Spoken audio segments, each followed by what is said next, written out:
What is up, Instagram, YouTube, all of the things? I am sitting here with my circuit tracks. God bless you, Novation. Thank you for everything that you do.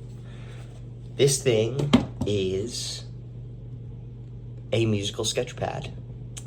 I've used it for, I believe, about 6 different records now. And I've wanted to make some videos where I use the circuit tracks in context and show you how I use it for textures, things like that. I want to release a couple different things showing some of that stuff. But for today, I want to do a little housey track and just kind of show you what it's capable of in context, in a track that you would normally be using it for on a day-to-day basis. So let's make some tones.